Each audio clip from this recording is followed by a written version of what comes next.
కళ్ళెత్తి చూస్తున్నాము తండ్రి.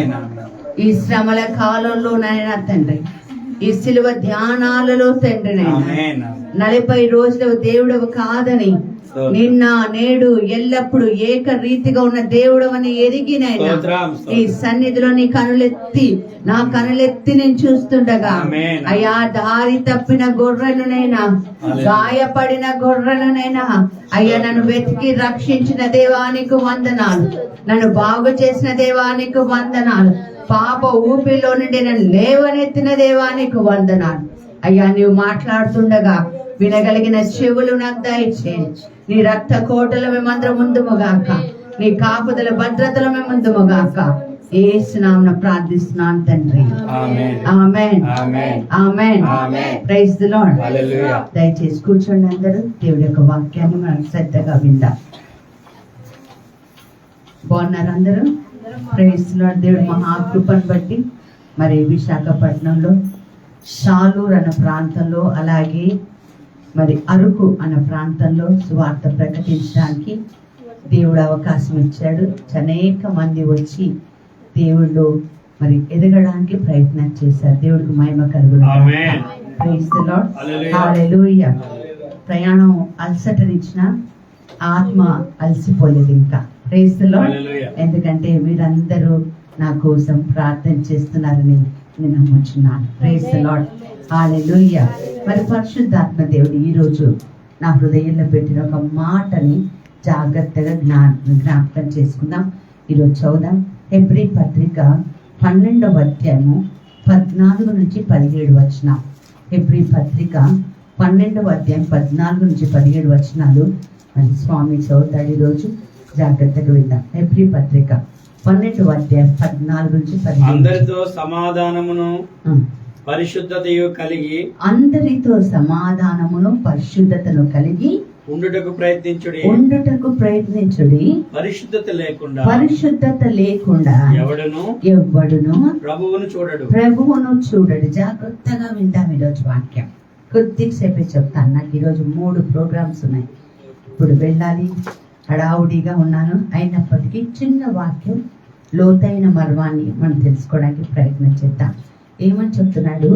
అందరితో మీరు సమాధానం ఉండటమే పరిశుద్ధతేమో కదా. కొంతమంది మీ గొడవలు పడుతూ ఉంటాం, కాని మాటలు కదా, ఏదో చెప్తున్నారు, కాలి మాటలు చాలా మాట్లాడేస్తున్నారంటే ఈ మధ్య కదా. జాగ్రత్తగా ఉండాలి. అందరితో సాధ్యమైనంత వరకు అందరితో సమాధానంగా ఉండాలి. నేను సమాధానంగా ఉన్నాను అన్న వాళ్ళ చేతుల పైకి అయితే కష్టం. ప్రైజ్ ది లార్డ్ కదా. మనలో మనమే సమాధానంగా ఉన్నాం. ఒక్కొక్కసారి మనలో మనకే ఎక్కడో తెలియని అనీజీనెస్ కదా, ఊపిరాడదు అనీజీనెస్, అన్ని ఉన్నా కూడా తెలియని సమాధానం కదా. ఈరోజు దేవుడు చెప్తాడు, చదువుతారు మళ్ళీ చదివయ్యా. అందరితో సమాధానమును పరిశుద్ధతయు కలిగి ఉండుటకు ప్రయత్నం చేయండి. పరిశుద్ధత లేకుండా ఎవడును ప్రభువును చూడడు. మీలో ఎవడైనను దేవుడి కృపను పొందకుండా తప్పిపోవునేమోనని చేదైన వేరు ఏదైనా మొలచి కలవరపరచుట వలన అనేకులు అపవిత్రులై పోవుదురేమోనని అనుకుంటున్నాను. ఒక్క పూట కూటి కొరకు తన జ్యేష్ఠత్వపు హక్కును అమ్మివేసిన ఏశావు వంటి భ్రష్టుడు ఆయనను వ్యభిచారి అయినను మీలో ఉందురేమోనని జాగ్రత్త పడండి. చూడండి, ఒక్క పూట కూటి కొరకు మీలో చేదైనది ఏమైనా, అందుకే అంశము రూట్ ఆఫ్ బిట్టర్నెస్ కదా. వేళ్ళలో చేదు ఉంటే చెట్టు ఏమవుతుందమ్మా? మంచి పండ్లను ఇస్తుందా? చేదే ఇస్తుంది. నా జీవితంలో వేళ్ళు చేదుగా ఉంటే మరి నేనేం ప్రొడ్యూస్ చేస్తున్నాను? చేదైన మీలో చేదైన వేరు ఏదైనా మొలచిందేమో అని జాగ్రత్త పడండి. పరిశుద్ధత లేకుండా ప్రభువుని చూడలేము. చూడండి, కూటి కోసం, ఒక్క పూట కూటి కోసం బైబిల్లో ఒక చోట రాయబడింది, దేవుడంట ఏశావుని ద్వేషించాడంట, కానీ యాకోబుని ప్రేమించాడంట. మన దృష్టిలో యాకోబు అంటే మోసగాడు, మన దృష్టిలో యాకోబు అంటే అన్నను చీట్ చేసిన వాడు. కానీ బైబిల్ దృష్టిలో, దేవుడి దృష్టిలో ఈ ఏశావే చీటాడంట. ఎందుకు?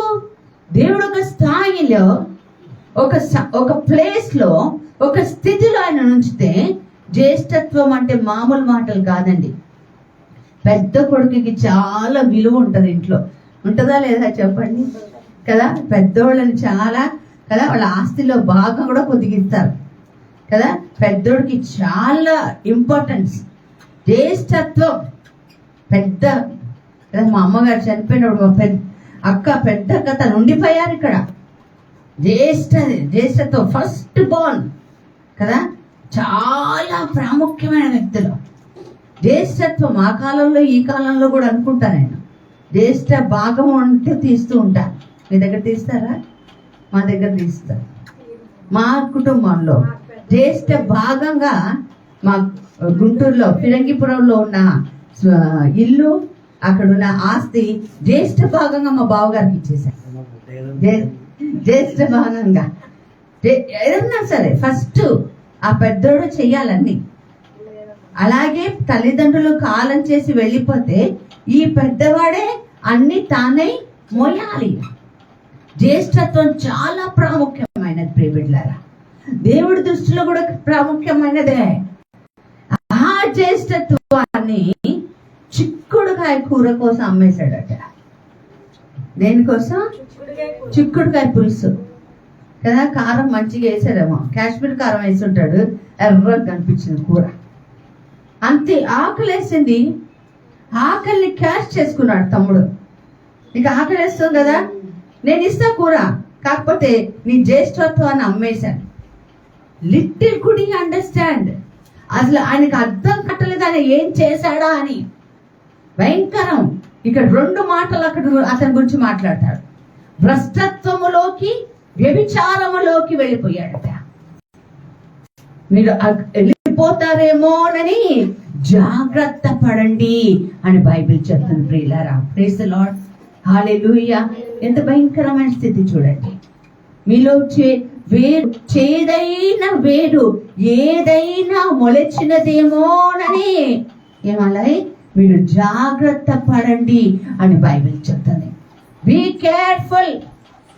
ఇష్టం వచ్చినట్టు బ్రతకడానికి లేదు. అందుకని బైబిల్ చెప్తుంది ఎలా జీవిస్తున్నామో దాని గురించి శ్రద్ధ వహించాలట. జ్ఞానం లేని వాళ్ళు బిడ్డ వల్లే కాదు, భ్రష్టత్వంలోకి వెళ్ళిపోతే ఏం జరుగుతుంది? రోమా పత్రిక 1వ అధ్యాయం 28 నుంచి 30 వచనాలు ఒకసారి చదువుదాం. రోమా పత్రిక 1వ అధ్యాయం 28 నుంచి 30 వచనాలు. 1వ అధ్యాయం 28 నుంచి 30 వచనాలు.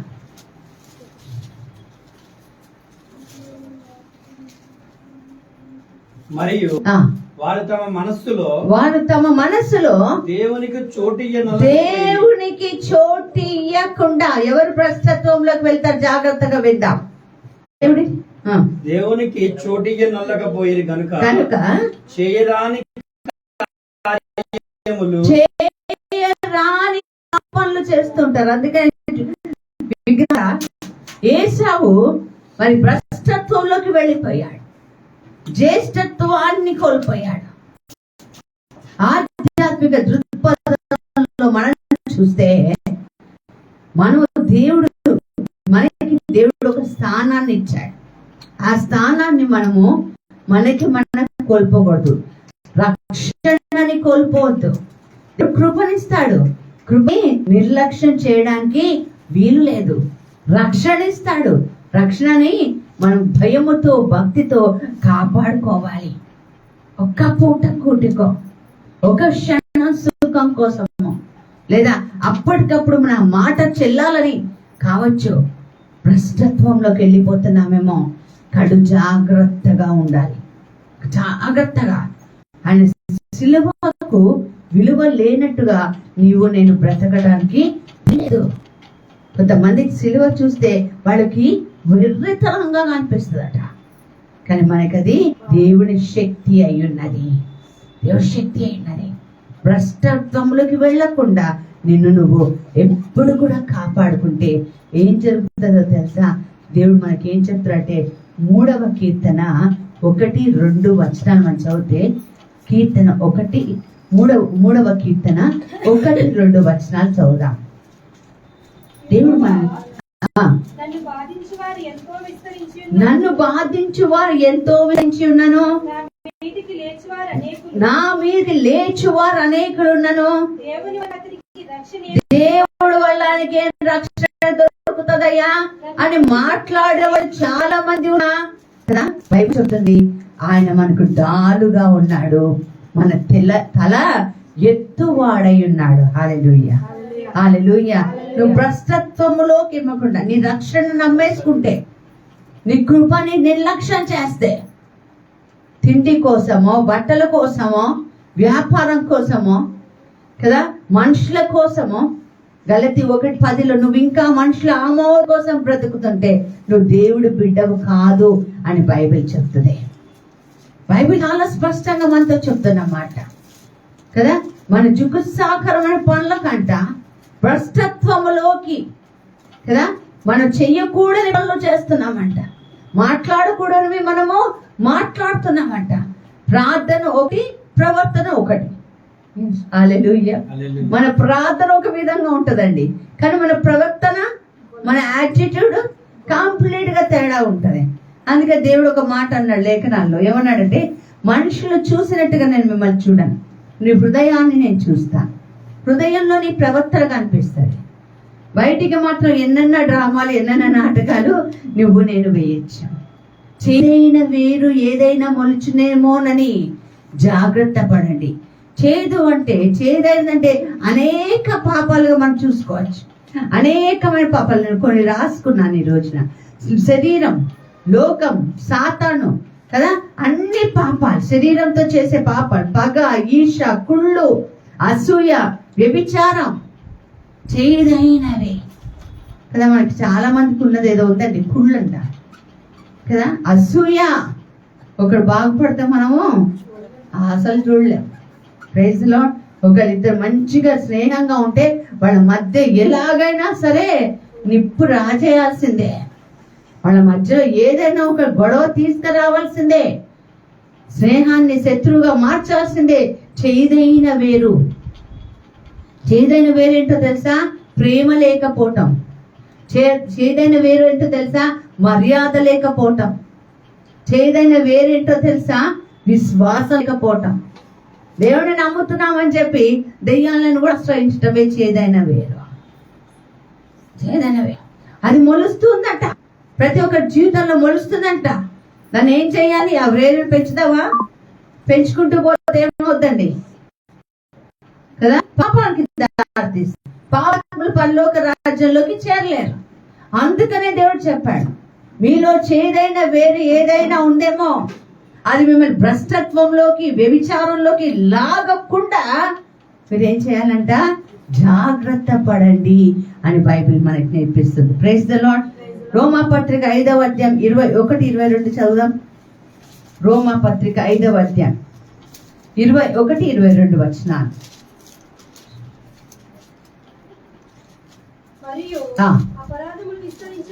అపరాధములు విస్తరించినట్లు ధర్మశాస్త్రం ప్రవేశించెను, ఆయనను పాపము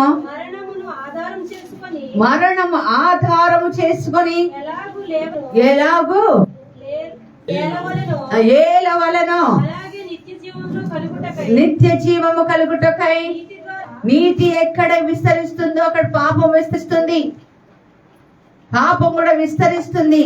అయితే మనం ఏం చేద్దాం? పాపం విస్తరిస్తుంది కదా, పాపం జోలికి పోదామా? రోమా పత్రిక 6వ అధ్యాయం 3వ వచనంలో వాక్యం పలుకుతుంది, చూద్దాం.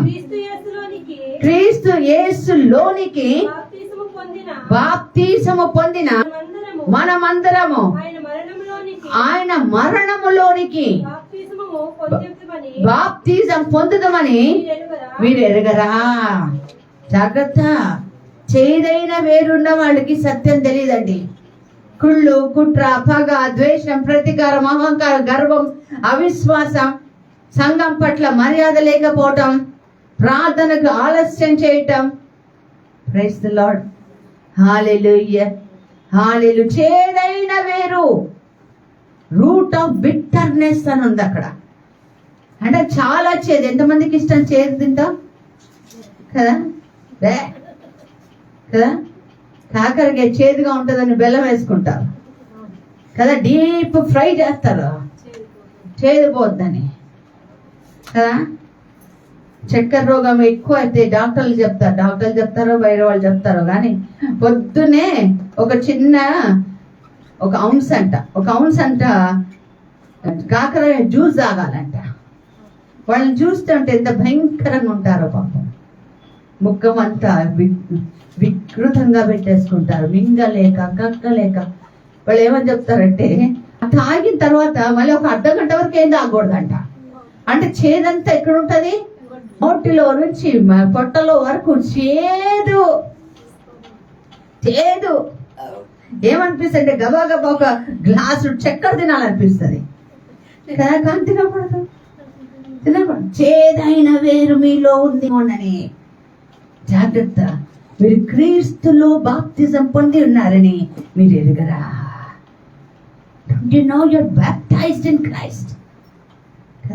క్రీస్తులో బాప్తిజం పొందితే క్రీస్తుకు తగినట్టుగా ఆ స్థాయి, ఆ లెవెల్లో నీవు నేను ఉండాలని దేవుడు ఇష్టపడుతున్నాడు. Praise the lord. గలతీ పత్రిక 2వ అధ్యాయం 20వ వచనం. గలతీ పత్రిక 2వ అధ్యాయం 20 వచనం.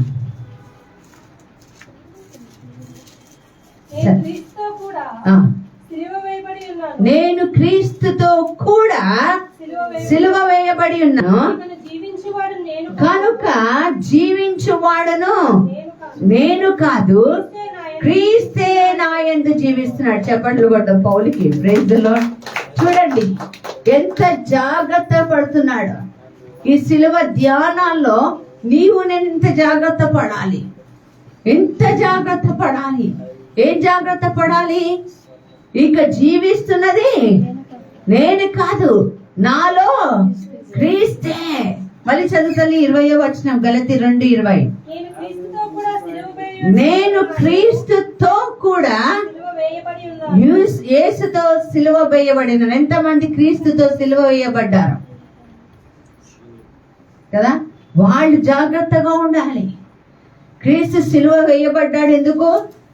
పాపాలను తొక్కడానికి, శాపం నుంచి విడుదల చేయడానికి, సాతాన్ని జయించడానికి 3, లోకాన్ని జయించడానికి 4. అది సిలువ వేయబడటం అంటే. శాపాన్ని, సాతాన్ని, లోకాన్ని అన్నిటినీ జయించడానికి దేవుడు సిలువ మీద ఎక్కాడు. ఆ సిలువతో పాటుగా, క్రీస్తు సిలువతో పాటుగా నీవు కూడా పాపానికి, శాపానికి, లోకానికి సిలువ వేయబడాల్సిందే. అప్పుడే నీ నాలో ఈ చేదైన వేరు మొలవదసలు. చేదైన వేరు మీలో మొలుస్తుందేమోనని మీరు జాగ్రత్త పడండి అని బైబిల్ చెప్తుంది. ప్రియులారా, జాగ్రత్త పడండి కదా. నేను క్రీస్తుతో సిలువ వేయబడ్డానని ఎంత కాన్ఫిడెంట్ గా పౌలు గారు చెప్తున్నారు చూడండి. I'm crucified in Christ. అంత మాట నాకైతే రోమాలు నిక్కబడుచుకుంటున్నాయి. యేసుతో పాటు ఆయన సిలువ వేయబడ్డాడు. అందుకని ఏమంటాడు తెలుసా? ధైర్యంగా చదువమ్మా. జీవించువాడను నేను కాదు, క్రీస్తే నా యందు జీవిస్తున్నాడు. అలాంటి వాడు దేనికి అమ్ముడుపోడండి. చిక్కుడుకాయ కూరకి అమ్ముడుపోయాడు పిచ్చోడు. చిక్కుడుకాయ కూరకి భ్రష్టత్వంలోకి దేవుడు తోసేశాడు. ఎంత భయంకరమైన శిక్ష అనుభవించాడో తెలుసా? ఏసావు పరిశుద్ధ గ్రంథంలో మత్తయి సువార్త 1వ అధ్యాయం నుంచి చదివితే యేసు ప్రభు యొక్క వంశావళి ఉంటదండి. ఆ వంశావళిలో ఏశావు పేరు రావాల్సింది, కానీ అక్కడ యాకోబు పేరు వస్తుంది. చూసారా ఎంత భయంకరం. సింపుల్ గా చెప్పాలంటే అర్థమయ్యేటట్టుగా, నీలో చేదైన వేరు మొలిచి దాన్ని పెంచుకుంటూ పోతే జీవ గ్రంథంలో నీ పేరు ఉండటం కష్టం. ఎవరి పేర్లైతే జీవ గ్రంథంలో లేవో వాళ్ళ పేర్లు ఎక్కడుంటాయి? అంతే, సింపుల్. కాబట్టి చేదైన కుళ్ళు, కుట్ర, పగ కదా, ఏమంటారు దాన్ని, స్ప్రెడ్డింగ్ ఆఫ్ రూమర్స్, పుకార్లు పుట్టించేయటం కదా, చెడు మాటలు మాట్లాడటం, బూతు మాటలు మాట్లాడటం, వ్యభిచారం చేయటం. వ్యభిచారం అంటే ఇప్పుడు ఒక అబ్బాయి ఒక అమ్మాయి దగ్గరికి వెళ్తలేదండి, సెల్ ఫోన్ లోనే వ్యభిచారాలు చేస్తున్నారు. మత్తయి 5:28 వాక్యం చెప్తుంది, నీవు పరాయి స్త్రీని కానీ పరాయి పురుషుని కానీ మోహపు ఆత్మతో చూస్తే మనస్సునందు వ్యభిచరించినట్టే. భ్రష్టత్వంలోకి దేవుడు లాగేశారు వాళ్ళని. అంటే కారు చీకట్లో పురుగు చావదు, అగ్ని ఆరదు, అందులోకి పడేస్తాడు దేవుడు. అక్కడ జాగ్రత్త సుమ, జాగ్రత్త. ఏసావు మొదటి సంతానం, ఫస్ట్ బార్న్. వాడికి ఎంత విలువ. ఇంట్లో పెద్దవాళ్ళు చిన్నవాళ్ళు అందరు జాగ్రత్తగా బ్రతకాలి. మీ విలువలే వేరబ్బా, చాలా గొప్పగా ఉంటాయి. మొదటిగా పుట్టిన వాళ్ళకి దేవుడు వాళ్ళకి చాలా వరాలు, ఫలాలు ఇస్తారు. ఆ తగిన స్థాయిలో వాళ్ళకి సుమాతృకగా తగ్గిన వాళ్ళకి ఒక ఎగ్జాంపులరీ లైఫ్, అంటే ఒక ఏమంటారు ఎగ్జాంపుల్ అంటే ఒక మాదిరిగా, ఒక ఎగ్జాంపుల్ గా చిన్న వాళ్ళకి నీవు కనుక లేకపోతే మనం ఏం చేస్తాం తెలుసా, భ్రష్టత్వంలోకి కుటుంబాన్ని నడిపించేస్తుంటాం. జాగ్రత్త. బైబిల్ చెప్తుంది ఈ రోజున, మీలో చేదైన వేరు ఏదైనా మొలిచిందేమోనని జాగ్రత్త పడండి. అది మెల్లగా ఏమవుతుందమ్మా, వేరు చిన్నగానే ఉంటుంది, చిన్నగా లోపల, అది పైకి కూడా కనిపించదమ్మా. వేరు లోపల పాకిపోతుంది. ఒలీవ మొక్కలు ఉన్నాయి ఇజ్రాయెల్ దేశంలో, తెలుసా మీకు? 4000 క్రితం పైననే అవి సీడేశారట. ఇజ్రాయెల్ దేశం అంతా కూడా రేళ్ళు పాకి ఉన్నాయంట. హల్లెలూయా. అంత స్ట్రాంగ్ గా సునామీ వచ్చినా కూడా షేకే కావు. చేదైన వేరు కూడా అంతే. నువ్వు పోషిస్తా ఉంటే అది పెరుగుకుంటా ఉంటుంది. నిన్న వచ్చేటప్పుడు ఫేస్బుక్ అలా చూస్తే ఒక చిన్న స్ప్రే బాటిల్ అట్లా ఉంది. జస్ట్ ఇట్లా ఒక డ్రాప్ వేస్తున్నాడు ఆయన, చెట్టు ఇలా పెరుగుతుంది. చూసాను, అది చెట్టు బాగా పెరుగుతుంది, గొప్ప పూలు వచ్చేస్తున్నాయి. ఒక డ్రాప్ ఇట్లా వేసాడు అంతే కదా. చేదు కూడా అంతే, ఒక్క డ్రాప్ వేసామంటే చాలు లోపల పెరుగుకుంటా ఉంటారు. ఇలా కుళ్ళు ఉంటే తీసేద్దామా? అసూయ, ద్వేషం, పగలు కదా, మాటకు ఒక సెటార్లు వేస్తుంటారు కొంతమంది కదా. మాటకి బైబిల్ చెప్తుంది, ఇందాకే చదివాం, మాటకి ఒకళ్ళ గురించి తీర్పు చెప్తుంటారు. ప్రియబిడ్డలారా, శ్రమల కాలంలో మనం ఉన్నాం, సిలువ ధ్యానాల్లో ఉన్నాం. మన యాటిట్యూడ్ని, మన బిహేవియర్ని పూర్తిగా మార్చుకోవాలని దేవుడు మనకు నేర్పిస్తున్నాడు. హల్లెలూయా, హల్లెలూయా. చదువమ్మా, ఏం చదువు? గలతీ 2:20 మళ్ళీ ఒకసారి.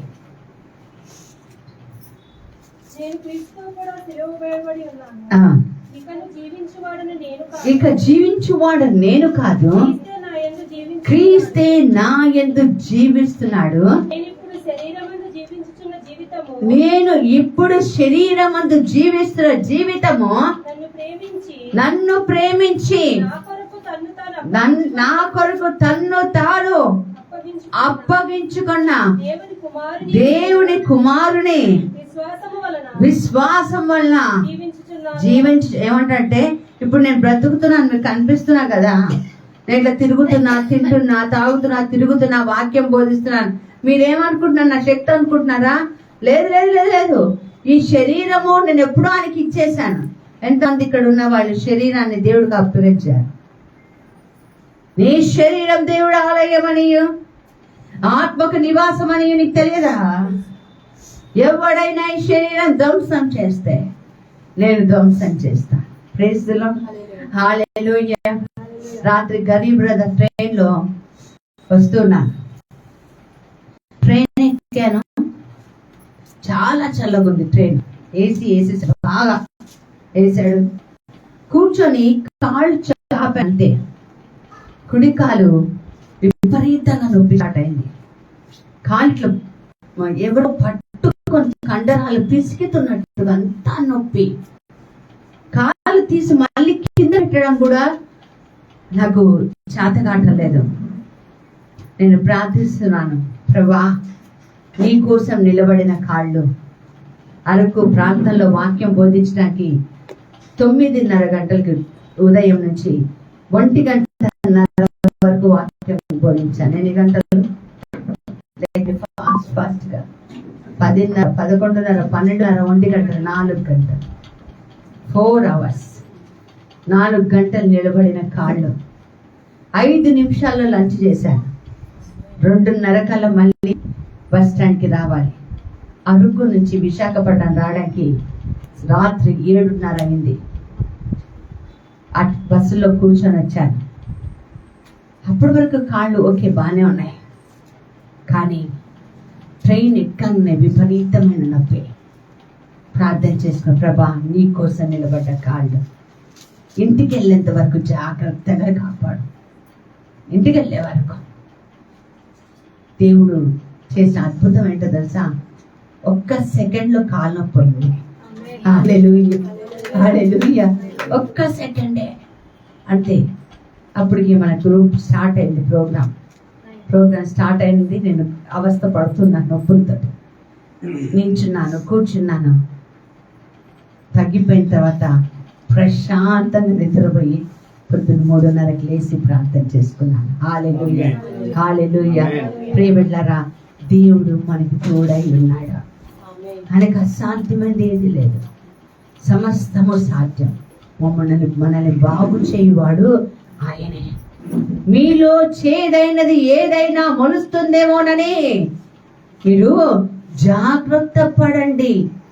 జ్యేష్ఠత్వం 1 పూట కూటి కోసం ఏమైపోయాడు? జ్యేష్ఠత్వాన్ని వదిలేసుకున్నాడు. నీ శరీర వాంఛలు తీర్చడానికి, నీ పంతాన్ని ఎగ్గడానికి, నీ జ్యేష్ఠత్వంగా భాగంగా ఇచ్చిన రక్షణను కోల్పోతున్నావేమో. జాగ్రత్త. మీకు తెలుసా, నువ్వు కోల్పోయిన సంగతి నీకు తెలియదు. ఎందుకంటే దేవుడు అసహ్యించుకునే వాటిని ప్రేమించడు. మన చేదుని పెంచుతూ ఉంటే ఆడ మనం ప్రేమిస్తాడు అనుకుంటావా? ప్రేమించేదని అని పాడినా రాదు. నువ్వు పాడుకుంటావు అంతే. శాంసన్ పాపం చేస్తుండగా దేవుడు ఆత్మ అతను వెళ్ళిపోయింది, అతను తెలియలేదంట. చేదైనది ఏదైనా ఉందేమో అని డివైన్ టచ్ మినిస్ట్రీస్ లో ఉంటే వ్రేళ్లతో సహా పికిలింపబడును గాక. ఆమేన్. హల్లెలూయా, హల్లెలూయా, హల్లెలూయా. మన రక్షణని మనము నిర్లక్ష్యం చేస్తూ కృపకి తగ్గింపులో నీవు నేను జీవించడానికి వీలు లేదు. మరి జీవించాలి అంటే ఏం చేయాలంటే పౌలు గారు చెప్పినట్టుగా బ్రతుకుట క్రీస్తే, చావైనా మేలే, చావైనా నాకు మేలే. అలాంటి కృప దేవుడు మనకి దయచేయునుగాక. కళ్ళు మూసుకొని ప్రార్థన చేసుకుందాం. దేవాది దేవుడి సన్నిధిలో మన జీవితాన్ని సమర్పించుకుందాం. ప్రభుతో మాట్లాడదాం. ప్రభా, మా జీవితంలో చేదైన వేరు ఏదైనా ఉంటే, పగలు, ద్వేషాలు, కుళ్ళు, అసూయ, అవిశ్వాసం, అవినీతి, స్వనీతి, ఈరోజు మన నుండి తీసివేసి ఇక మంచి వేలైనా నీ వాక్యము మనలోకి పంపించి ఆ వాక్యానుసారంగా జీవించే కృపను మాకు దయచేయమని యేసు నామమున